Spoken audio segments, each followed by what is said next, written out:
తాకట్లో ఉన్న మీ బంగారాన్ని విడిపించి ఆ రోజు ఆన్లైన్ రేటుకి కొంటాం. Sharma gold company. నమస్కారం, సుమన్ టీవీకి స్వాగతం. నేను మానస. ఈ రోజు మనతో పాటు ఉన్నారు ప్రముఖ జ్యోతిష్యులు బ్రహ్మశ్రీ నందిబట్ల శ్రీహరి శర్మ గారు. వారితో మాట్లాడదాం. చాలా మందికి పితృదోషాలు ఉంటాయి కదండి జాతకాల్లో. ఆ సమస్య వల్ల ఎంతో మంది బాధపడుతూ ఉంటారు. మరి ఆ సమస్యకి పరిష్కారం అంటూ ఉంటుందా?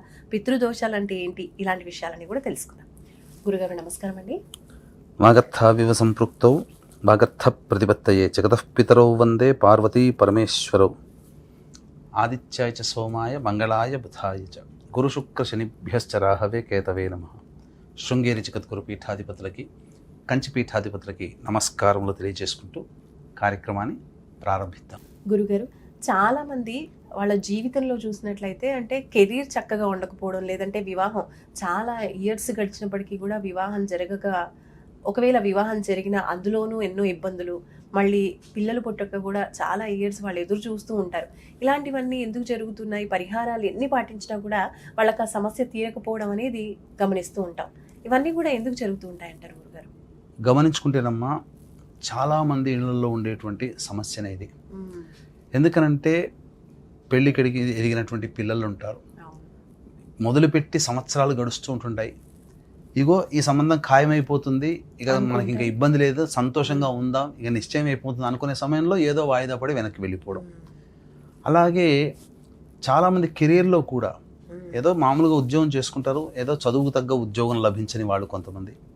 ఎంత మంచి ఉద్యోగం ఉన్నా ఇంకా పైకి ఎదగాలని ప్రతి వ్యక్తికి ఉంటుంది.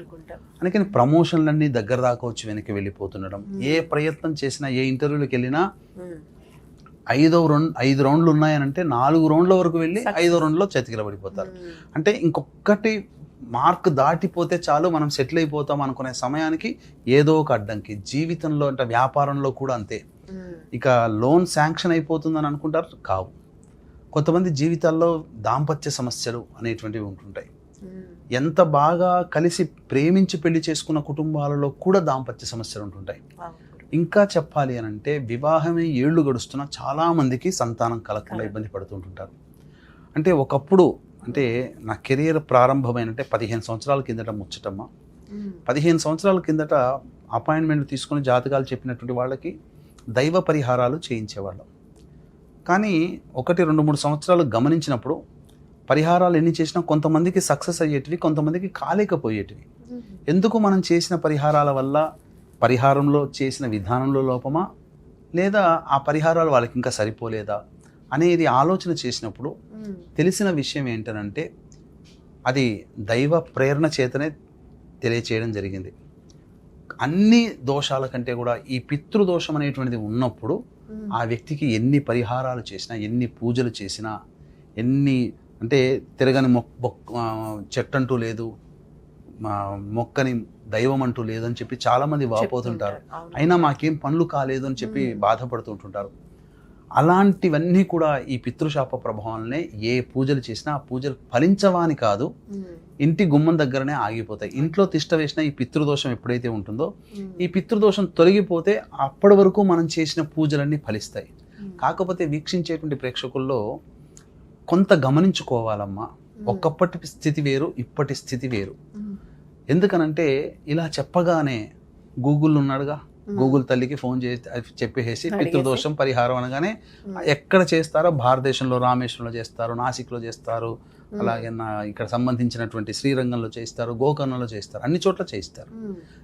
అయితే లోపం ఎక్కడ ఉంటుందంటే పూర్వం ఒకప్పుడు శాస్త్రీయంగా చేయించేవాళ్ళు. దగ్గరకు వచ్చిన తర్వాత చక్కగా నింపాదిగా చేయాల్సినటువంటి విధి విధానంగా చేశారు. నార్త్ సైడ్ ఏమైపోతుందంటే ఈ నాసిక్, త్ర్యంబకేశ్వరం ఇట్లాంటి క్షేత్రాలలో కొద్దిమంది ఎక్కడో మంచిగా చేయించేవాళ్ళు, మిగతా వాళ్ళంతా తాంత్రిక పరిహారం అంటే సంబంధించినటువంటి శ్మశానానికి తీసుకుని వెళ్ళి సంకల్పం చెప్పడము, సామూహికంగా చేయించడం అనేటువంటిది అక్కడ జరుగుతుంది. కానీ ఇక్కడ తెలియాల్సినటువంటిది ఏంటనంటే ఒకప్పుడు డిమాండ్ లేదు కాబట్టి శ్రద్ధగా చేయించారు.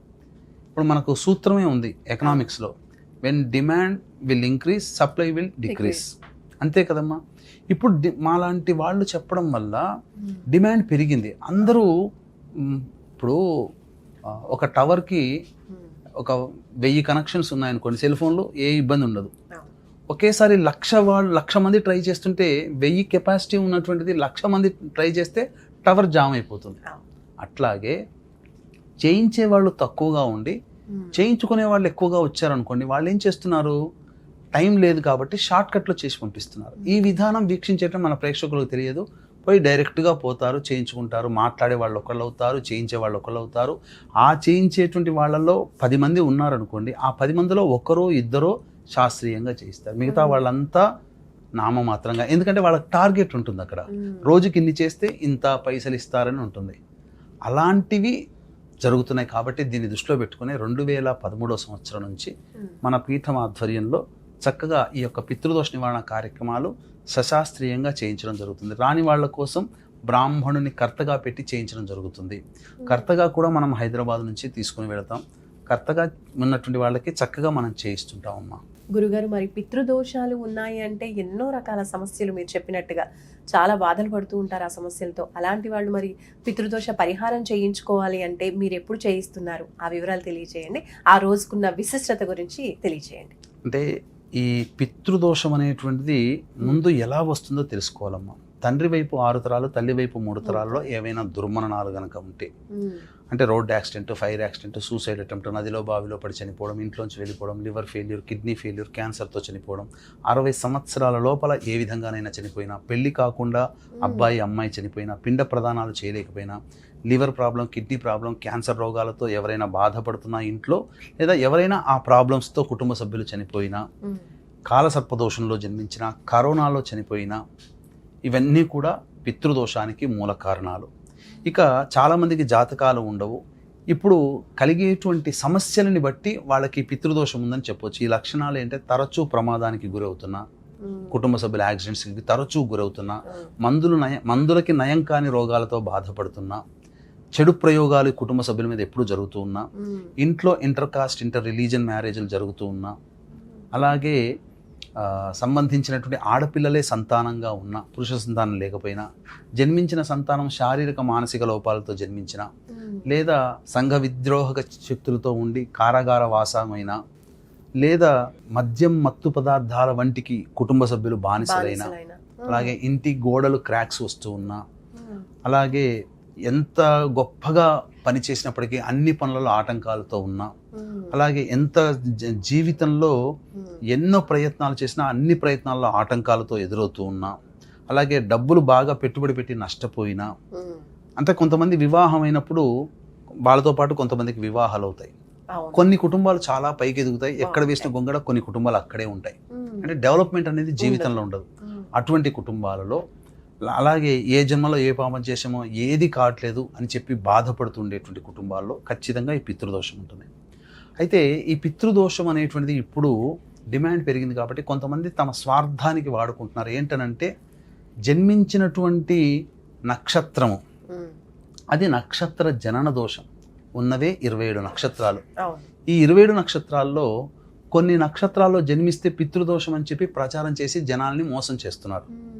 ఇది ఒకటి. పైగా పితృదోషం ఉంటేనే ఈ వీడియో చూస్తావు అని చెప్పి భయపెట్టంటే, వీడియో ఎవరైనా చూస్తారు. ఇప్పుడు నువ్వు ఆ ఇల్లు చూసావంటే ఆ ఇల్లు చూసిన వాళ్ళందరూ దోషమే అని అంటే, రోడ్డు మీద పోయే వాళ్ళంతా ఆ ఇల్లు చూస్తారు అంటే చూసిన వాళ్ళకందరికీ ఆ దోషం వచ్చేస్తుందా? అలాగే నువ్వు ఈ వీడియో చూసావంటేనే పితృదోషం ఉన్నట్టు అని చెప్పి జనాల్ని మభ్యపెట్టి మోసం చేసి అవసరం ఉన్నా లేకపోయినా తీసుకుపోయి చేయిస్తున్నారు. ఇంకొకటి ఏంటనంటే, తీసుకుపోయిన చోట అటువంటి వాళ్ళు, ఈ నక్షత్రాల్లో దోషం ఉందని చెప్పేవాళ్ళు, అలాగే ఈ వీడియో చూస్తే నీకు దోషం ఉందని చెప్పేవాళ్ళు 40 నిమిషాల్లో పూజ కంప్లీట్ చేస్తున్నారు. ఈ పూజ కంప్లీట్ కావాలి అని అంటే దాదాపు 4 గంటలు పడుతుంది. ప్రారంభించిన దగ్గర నుంచి పూర్తయ్యేంత వరకు 4 గంటల సమయం పడుతుంది.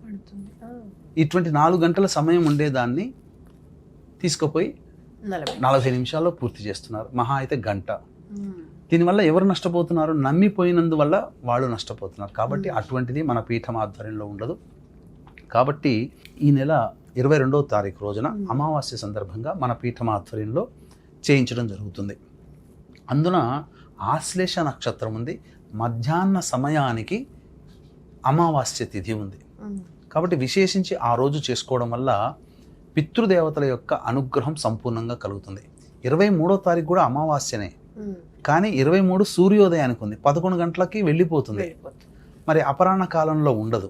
పితృ కార్యక్రమాలు ఎప్పుడు కూడా అపరాహ్న అపరాహ్న కాలంలో చేస్తాం. కాబట్టి చక్కగా వీక్షించేటువంటి ప్రేక్షకులు 21వ తారీఖు రోజున ఇక్కడ హైదరాబాద్ నుంచి బయలుదేరుతున్నాం. సమయం ఎక్కువగా లేదు. అవకాశం ఉన్న వాళ్ళు చక్కగా ఈ కార్యక్రమంలో పాల్గొనదలిచిన వాళ్ళు 20వ తారీఖు లోపల మీ సంబంధించినటువంటి కార్యక్రమంలో రిజిస్టర్ చేసుకోండి. అలాగే రాలేని వాళ్ళు అంటే అనారోగ్య సమస్యలు, విదేశాల్లో ఉన్నవాళ్ళు, బెడ్ రిడన్ అయినటువంటి వాళ్ళు, బిజీ స్కెడ్యూల్లో ఉన్నటువంటి వాళ్ళు, రాలేని వాళ్ళ కోసం బ్రాహ్మణుని కర్తగా పెట్టి చేయించడం జరుగుతుంది.